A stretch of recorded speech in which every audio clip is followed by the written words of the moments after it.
हम एक नया टॉपिक डिस्कस करेंगे, इनर्शिया। देखो, इनर्शिया पढ़ने से पहले हमने फोर्स किया था, बैलेंस्ड और अनबैलेंस्ड फोर्स हम डिस्कस कर चुके हैं। अगर सपोज करो आप मान लो खड़े हो, आप खड़े हुए हो और आपको कोई ऊपर से धक्का दे दे, आपको कोई फोर्स लगाए और धक्का दे दे, तो आप जो है गिर जाते हो। ऐसा पॉसिबल है कि आप क्या हो जाए, गिर जाओ, आप यहाँ ऐसे गिर जाओ। तो ऐसा क्यों, आप गिर क्यों जाते हो? या फिर सपोज करो आप किसी जो है मैट पर खड़े हो, आप किसी मैट पर, और कोई पर्सन इस मैट को इधर से पुल कर ले, फोर्स लगा करके क्या कर ले, इसको पुल कर ले, तब भी आप गिर जाते हो। तब आप जब गिरते हो तो इस तरह से गिरते हो कि आपके पैर जो है इस तरफ और हेड जो है वो इस तरफ होता है, इस तरह से गिर जाते हो। या फिर अगर कोई भी पेड़ मान लो है, कोई पौधा ज़्यादा बड़ा नहीं है, मान लो आजकल जामुन का मौसम है और पेड़ पर जामुन लगे हुए हैं, जामुन लगे हैं पेड़ पर, आपको जामुन तोड़ने, आप क्या करोगे, इस पेड़ को ज़ोर ज़ोर से हिलाओगे, इसको विगरसली शेक करोगे, आप इसको ज़ोर ज़ोर से हिलाओगे, तो ये जामुन जो है ये नीचे गिर जाते हैं, पके हुए जामुन नीचे गिर जाते हैं। तो ऐसा क्यों है? या फिर आप मान लो गाड़ी के अंदर बैठे हो, गाड़ी के अंदर थोड़ी डस्ट है, या आप सोफे पर बैठे हो, उसमें थोड़ी डस्ट है, आप क्या करते हो, डस्ट को साफ़ करने के लिए क्या करोगे, इसको हाथ से हम एकदम से मारते हैं या स्टिक के साथ इसको बीट करते हैं, जिससे डस्ट के पार्टिकल जो है वो सेपरेट हो जाते हैं। तो ये डस्ट के पार्टिकल कैसे सेपरेट हो जाएंगे? या फिर 8th क्लास में भी आप एक एक्टिविटी करते हो, एक गिलास लेते हो, उसमें कुछ वाटर डालते हो और उसके ऊपर एक कार्डबोर्ड रखते हैं हम, कार्डबोर्ड, और कार्डबोर्ड पर रखते हैं कॉइन। ये क्या रख दिया है, कॉइन, और इस कार्डबोर्ड को हम ज़ोर से हिट करते हैं, तो हम देखते हैं कि कार्डबोर्ड जो है वो आगे जाके गिरता है, कार्डबोर्ड आगे चला जाएगा, जबकि कॉइन जो है वो गिलास के अंदर गिर जाता है। तो ऐसा क्यों है?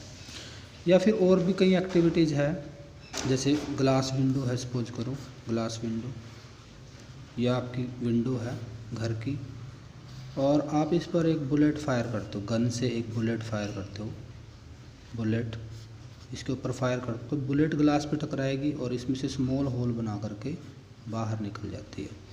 और जबकि अगर आप इसको एक पत्थर के साथ हिट करते हो, स्टोन के साथ, तो ये पूरा का पूरा ग्लास विंडो जो है ये ब्रेक हो जाता है। ऐसा क्यों है भी? जब हमने इसको हिट किया किसी बुलेट से, तब तो हमारे विंडो के पेन के अंदर एक होल बन जाता है, जबकि जब स्टोन के साथ हम इसको हिट करते हैं तो इसके जो है ये पार्ट्स में ब्रेक हो जाता है। ऐसा क्यों है? तो इन सब का रीज़न है हमारे पास इनर्शिया। तो अब हम इनर्शिया को डिस्कस करेंगे, व्हाट इज़ इनर्शिया, एंड इसके टाइप हम साथ में डिस्कस करेंगे।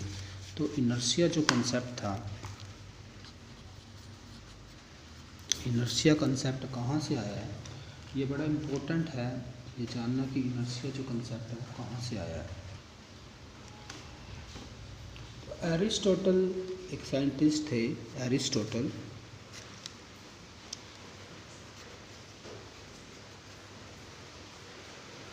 एरिस्टोटल जो है एक ग्रेट फिलोसफर थे।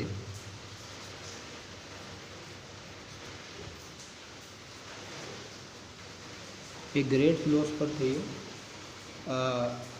इनका बिलीव था, ये बिलीव करते थे कि अगर मान लो कोई भी ऑब्जेक्ट हमारे पास है, इस ऑब्जेक्ट को अगर हमें मोशन में रखना है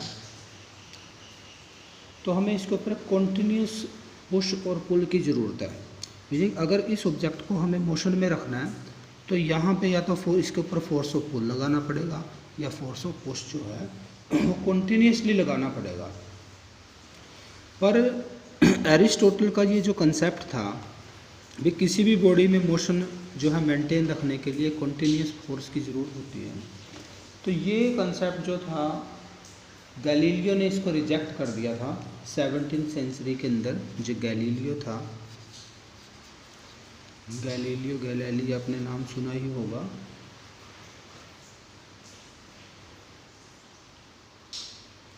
तो इसने 17th सेंचुरी के अंदर, ये फिजिस्ट था एक, 17th सेंचुरी के अंदर उसने ये अरिस्टोटल की जो जो बिलीव था उसको या उसकी जो थॉट थी उसको उसने क्या कर दिया था, रिजेक्ट कर दिया था, मानने से मना कर दिया, भाई मैं तेरी ये बात नहीं मानता। तो उसने इसी के ऊपर जो है एक नया कंसेप्ट दिया, प्रिंसिपल ऑफ इनर्शिया।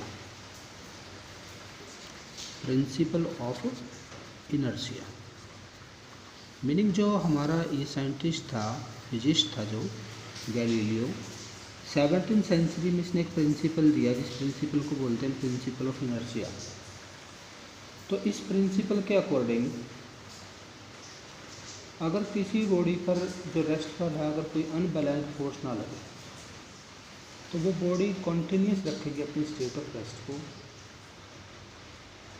या अगर कोई बॉडी मूव करती है, मान लो कोई बॉडी रेस्ट पर है, ये रेस्ट पे है, एट रेस्ट, और हम इसके ऊपर कोई फोर्स अप्लाई ना करें तो ये रेस्ट की पोजीशन में ही रहेगी जब तक क्या नहीं लगाया, अनबैलेंस्ड फोर्स। जब तक हम कोई अनबैलेंस्ड फोर्स नहीं लगाते हैं, किसके अकॉर्डिंग, गैलीलियो के अकॉर्डिंग, अगर कोई बॉडी रेस्ट पर है तो वो रेस्ट पर रहेगी। और अगर कांस्टेंट वेलोसिटी के साथ मूव करती है बॉडी, स्पीड इसकी कांस्टेंट है या वेलोसिटी इसकी कांस्टेंट है, तब भी अगर हम कोई अनबैलेंस्ड फोर्स ऑब्जेक्ट के ऊपर ना लगाएं तब भी ये कांस्टेंट वेलोसिटी के साथ क्या करती रहेगी, मूव करती रहेगी। इसको वेरीफाई करने के लिए गैलीलियो ने कुछ एक्सपेरिमेंट्स किए। इसको वेरीफाई करने के लिए गैलीलियो ने क्या किया, एक्सपेरिमेंट किया, जिसको गैलीलियो एक्सपेरिमेंट्स बोलते हैं। Galileo experiments. तो सबसे पहले हमें इस गैलीलियो एक्सपेरिमेंट को देखना पड़ेगा, ये एक्सपेरिमेंट क्या था हमारा। तो गैलीलियो ने क्या किया, गैलीलियो ने एक पाइप ली, स्मूथ पाइप, अंदर से जो होलो थी, इस तरह की पाइप ली, थोड़ा सा इंक्लाइंड, फिर हॉरिजॉन्टल और फिर इंक्लाइंड।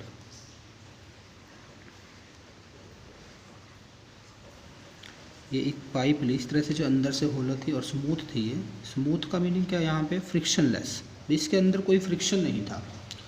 और उसने एक बॉल इसके अंदर रखी, बॉल को ग्राउंड से उसने h हाइट मेंटेन की, इधर का एंगल और इधर का एंगल दोनों ही इक्वल रखे। फर्स्ट केस में θ1 θ2, उसने θ1 और θ2 को क्या रखा, इक्वल रखा, यानी कि एंगल इक्वल रखे, इक्वल इंक्लिनेशन पे रखा। ये थोड़ा देखने में अलग लग रहा है बट इक्वल एंगल पे रखा है। और एक बॉल को इसके अंदर मूव करवाया, कितनी हाइट से, h हाइट से। तो बॉल अंदर से मूव करती है, यहाँ पे आएगी, मूव करेगी। उसने ऑब्जर्व किया कि बॉल सेकंड वाली पाइप में यहाँ पर उतनी ही हाइट तक मूव करेगी जितनी हाइट तक फर्स्ट पाइप में थी, अगर सरफेस कैसा है, फ्रिक्शनलेस है, मीनिंग बॉल का पाइप के सरफेस के साथ अंदर कोई फ्रिक्शन नहीं है। और अगर एंगल हमने कितना लिया हुआ, θ1 = θ2। ये उसका फर्स्ट एक्सपेरिमेंट था। उसने ऑब्जर्व किया जितनी हाइट से हम ऑब्जेक्ट को छोड़ेंगे दूसरी पाइप में भी ऑब्जेक्ट उतनी ही हाइट तक ऊपर की तरफ चला जाएगा। और फिर उसने इसी पाइप को अनदर वे में दिखाया। उसने क्या किया, ये जो पाइप थी, इस पाइप की जो एंगल था, इधर वाली पाइप का जो एंगल था, इसको थोड़ा कम कर दिया। यहाँ से बॉल की हाइट सेम रखी है, बॉल की हाइट क्या रखी है, सेम, h हाइट पे रखा है बॉल को अभी। बट ये जो पाइप थी इधर साइड, इसका एंगल चेंज कर दिया, एंगल को कम कर दिया है, यानी कि θ2 को θ1 से क्या कर दिया है, कम कर दिया, थोड़ा एंगल कम कर दिया। बट इसकी इलोंगेशन बढ़ा दी, पाइप की लेंथ इंक्रीज कर दी। तो उसने ऑब्जर्व किया कि बॉल को अगर दोबारा हम इसके अंदर से मूव करवाते हैं तो ये बॉल उतनी ही हाइट तक रेज हो जाएगी जितनी हाइट से हमने इसको ऊपर से ड्रॉप किया था फर्स्ट पाइप में। बट अगर एंगल कम है तो इसका जो लेंथ के अलोंग जो डिस्टेंस होगा, बॉल वो डिस्टेंस क्या करेगी, ज़्यादा ट्रैवल करेगी दूसरे वाली पाइप के अंदर। फिर उसने क्या किया, ठीक इसी तरह सेकंड जो पाइप थी, ये फर्स्ट पाइप, ये हॉरिजॉन्टल, इस सेकंड वाली पाइप का एंगल बिल्कुल जीरो कर दिया, एंगल क्या कर दिया, जीरो। और उसने फिर उतने ही हाइट से, h हाइट से बॉल को दोबारा ड्रॉप किया। जब वो बॉल को दोबारा ड्रॉप करता है तो वो ऑब्ज़र्व किया, गैलीलियो ने ये ऑब्ज़र्व किया कि ये जो बॉल है ये लॉन्ग डिस्टेंस तक, इनफाइनाइट डिस्टेंस तक मूव करती है। मीनिंग तब तक मूव करती है पाइप के अंदर जब तक कि कोई इसको रोकने के लिए एक्सटर्नल फोर्स, अनबैलेंस्ड फोर्स नहीं लगाया जाता। तो उसने इससे ऑब्ज़र्व, ये सब कुछ ऑब्ज़र्व करके एक्सपेरिमेंट से गैलीलियो ने प्रिंसिपल ऑफ इनर्शिया दिया है। और प्रिंसिपल ऑफ इनर्शिया को किस तरह से स्टेट किया है, गैलीलियो एक्सपेरिमेंट था ये, इसी से प्रिंसिपल ऑफ इनर्शिया निकला है। और न्यूटन ने भी इसी आइडिया का यूज किया। न्यूटन का नाम तो आपने सुना ही है। न्यूटन जो था उसने गैलीलियो का यही एक्सपेरिमेंट जो है, इसका रिजल्ट जो है उसकी हेल्प लेकर के लॉज ऑफ मोशन दे दिए, फंडामेंटल लॉ। न्यूटन ने क्या दिए, 3 फंडामेंटल लॉ ऑफ मोशन।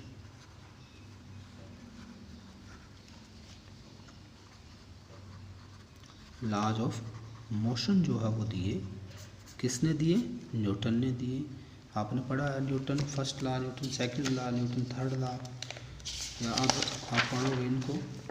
तो न्यूटन ने फर्स्ट लॉ की स्टेटमेंट दी है, Newton's first law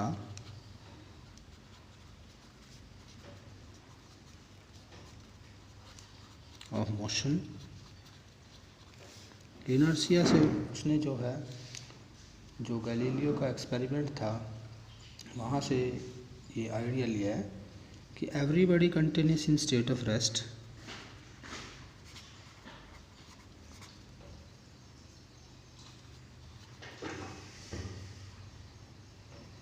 continues in state of rest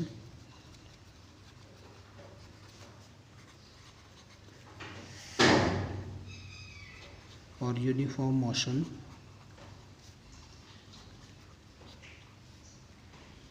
in a straight line.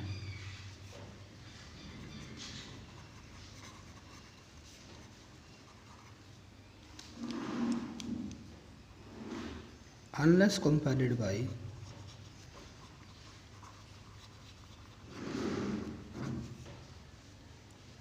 some external force.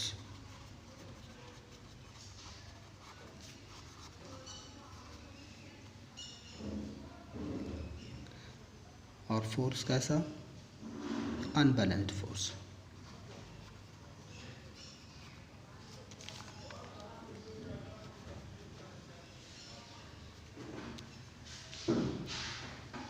To change that state.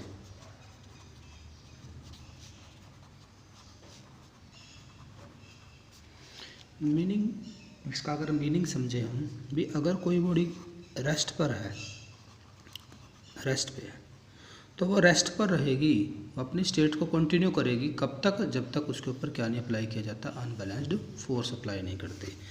या फिर अगर कोई बॉडी मूव करती है विद कांस्टेंट वेलोसिटी, वी क्या है उसका, कांस्टेंट है, वो तब तक मूव करती रहेगी इस कांस्टेंट वेलोसिटी के साथ जब तक उसके ऊपर हम क्या अप्लाई नहीं करते, अनबैलेंस्ड फोर्स अप्लाई नहीं करते। तब तक उसकी वेलोसिटी क्या रहेगी, कांस्टेंट रहेगी और एक सीधी लाइन में वो मूव करती रहेगी। ये था न्यूटन का फर्स्ट लॉ।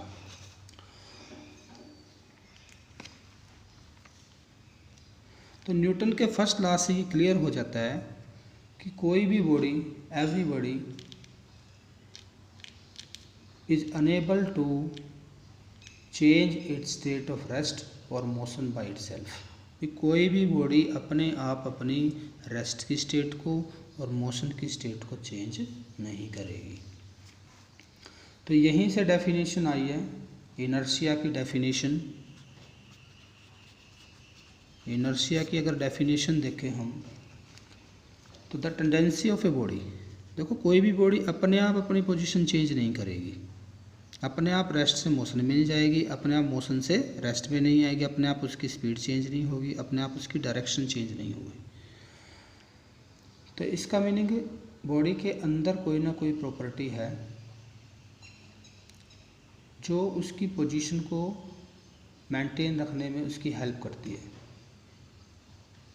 तो ये एक इनहेरेंट प्रॉपर्टी हो गई है, अंदर से उसकी प्रॉपर्टी हो गई है, जिसको हम नाम देते हैं inertia.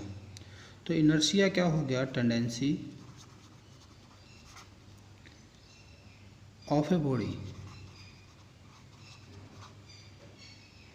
To oppose any change in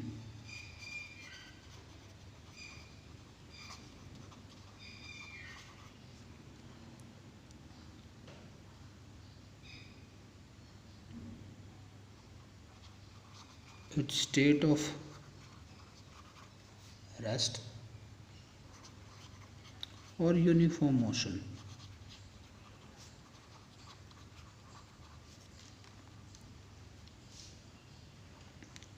is called inertia of that body.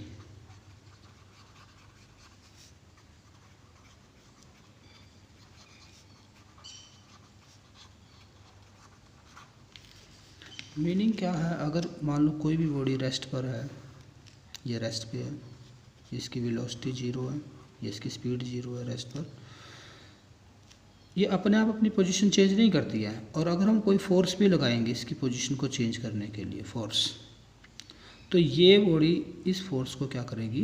Oppose करेगी, यानी कि रेस्ट में रहने की कोशिश करेगी। या अगर ये कांस्टेंट वेलोसिटी के साथ मूव करती है, v हमारी कांस्टेंट है, और हम इसके ऊपर कोई फोर्स लगाते हैं F इसकी वेलोसिटी चेंज करने के लिए, तब भी बॉडी क्या करेगी? फिर भी ये इस फोर्स को क्या करेगी? अपोज करेगी। और अगर ये स्ट्रेट लाइन में मूव करती है, हम इसकी स्ट्रेट लाइन मोशन से इसको दूसरे पाथ के लोग मूव करवाना चाहते हैं, तब भी हम फोर्स लगाएंगे और तब भी बॉडी क्या करेगी? अपने स्ट्रेट लाइन मोशन को अपोज करेगी। तो इसके बेस पर जो है 3 तरह का इनर्शिया होगा हमारा, टाइप ऑफ इनर्शिया। इनर्शिया 3 तरह का होता है। इनहेरेंट प्रॉपर्टी है, कैसी प्रॉपर्टी है? इनहेरेंट, अंदर की प्रॉपर्टी है ये इसकी। तो इनर्शिया जो है 3 तरह का है हमारे पास। सबसे पहले है इनर्शिया ऑफ रेस्ट,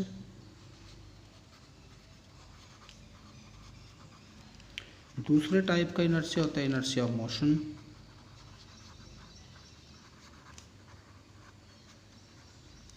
और तीसरा जो टाइप है इनर्शिया ऑफ डायरेक्शन।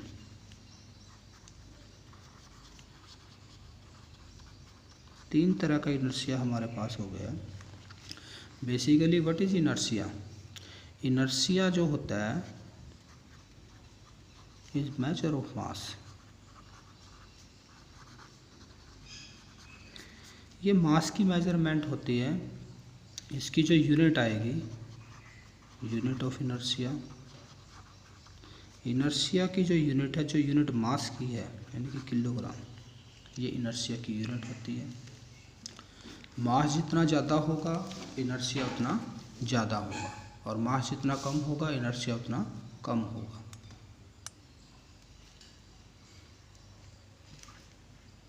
ठीक है, तो इसके बाद हम इनर्शिया ऑफ रेस्ट डिस्कस करेंगे। सबसे पहले इनर्शिया ऑफ रेस्ट क्या होता है?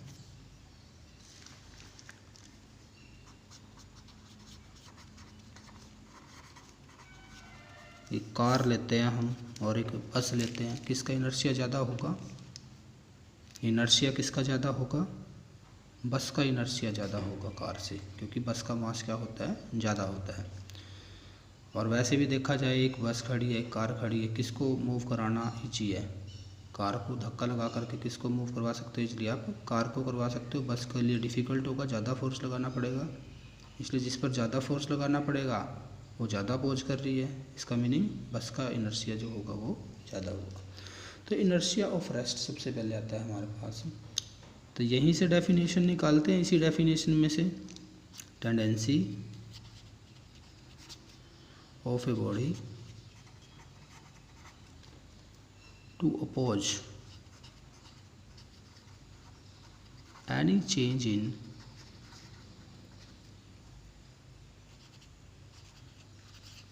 its state of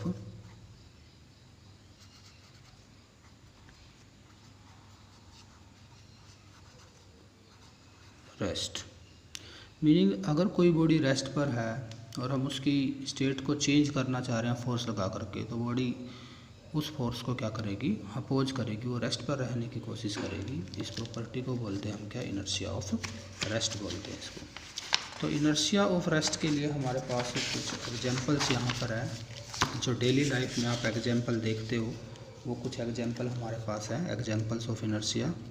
daily life के साथ रिलेट कर सकते हैं हम इसको, एग्जांपल्स ऑफ इनर्शिया। सबसे पहला एग्जांपल यहाँ पर है, मैं लिख देता हूँ इसको। सपोज करते हैं एक पैसेंजर जो है बस के अंदर खड़ा है, ये बस का फ्लोर है और ये पैसेंजर है। बस रेस्ट पे थी, अचानक से बस का ड्राइवर बस को चला दे तो पैसेंजर का क्या होगा।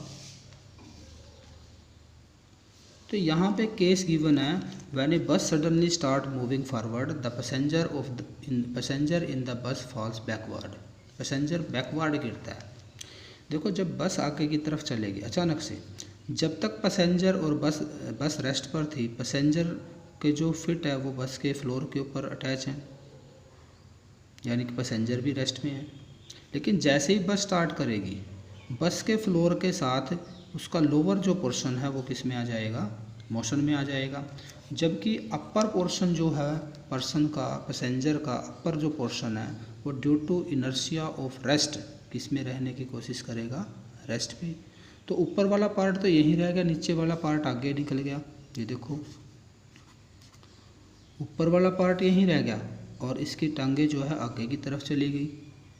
तो इसका मीनिंग पैसेंजर कैसे गिरेगा, ऐसे गिरेगा ना, पीछे की तरफ, बैकवर्ड। कैसे गिरेगा, बैकवर्ड गिरेगा वो। तो बड़ा इंपॉर्टेंट केस है ये, किसकी वजह से है, due to inertia of rest की वजह से है।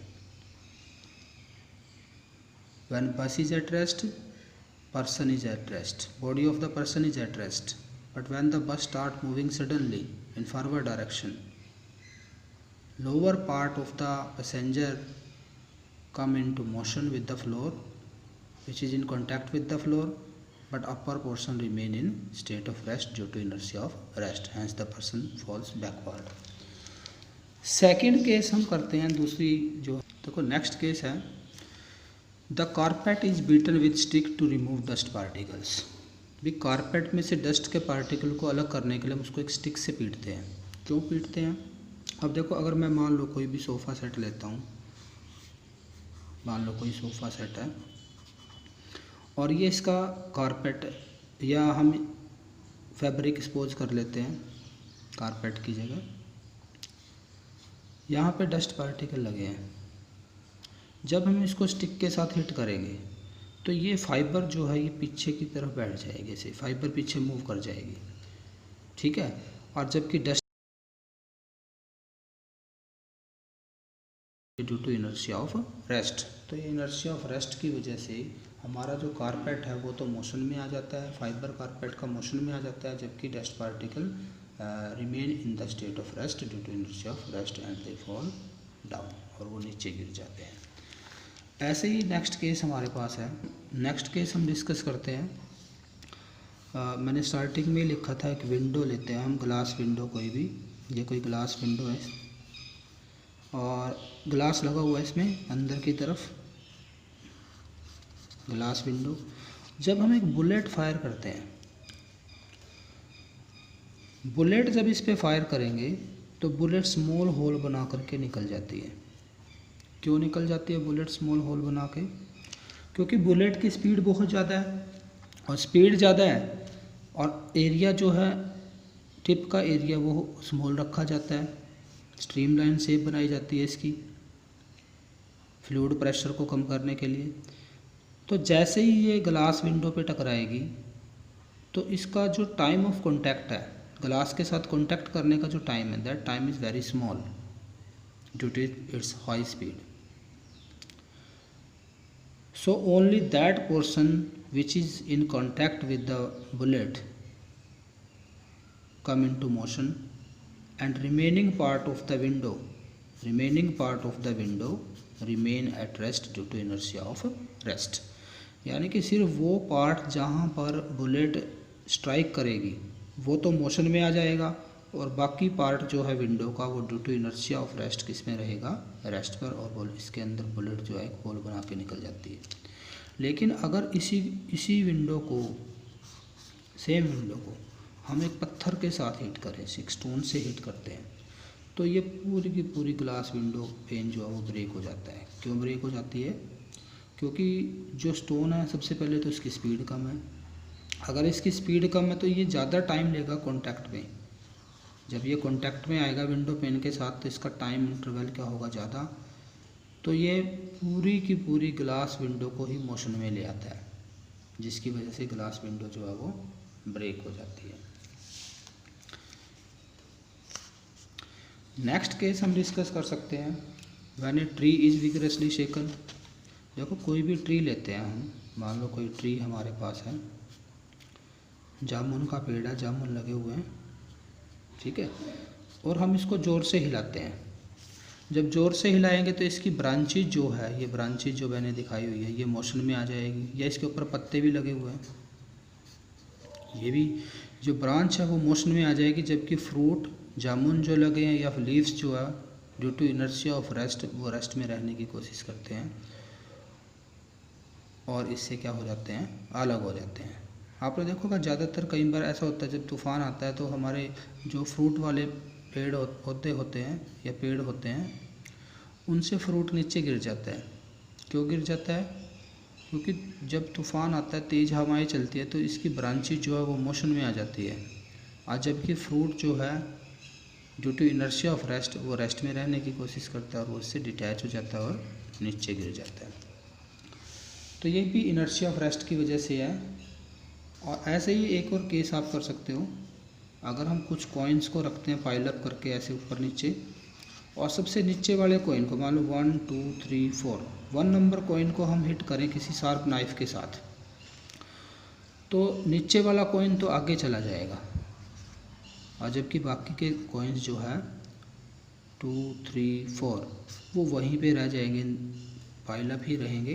तो ऐसा भी क्यों है? क्योंकि नीचे वाला कॉइन तो नाइफ के साथ मोशन में आ जाएगा, जबकि ऊपर वाले जो कॉइन्स हैं due to inertia of rest किस में रहेंगे, वो रेस्ट पर रहते हैं। तो आप ये एक्टिविटी कर सकते हो घर पे। कैरम बोर्ड आप यूज करते हो, कैरम बोर्ड में भी ऐसा ही होता है, आप स्ट्राइकर से हिट करते हो। कैरम बोर्ड जो है आपका 4 होल होते हैं यहाँ पे, और बीच में आप जो है सबको रखते हो, जितनी भी डिस्क आपके पास, और एक स्ट्राइकर जो होता है, स्ट्राइकर से हिट करते हो नीचे वाले को, नीचे वाली तो आगे चली जाएगी, जबकि बाकी सभी वहीं पे रखे रहते हैं। तो ये भी हमारा जो है इनर्शिया ऑफ रेस्ट के ऊपर बेस्ड है। तो नेक्स्ट वीडियो में हम डिस्कस करेंगे इनर्शिया ऑफ मोशन। मैं आपको इसका जो है ये रिटन मटेरियल सेंड कर दूंगा, ठीक है।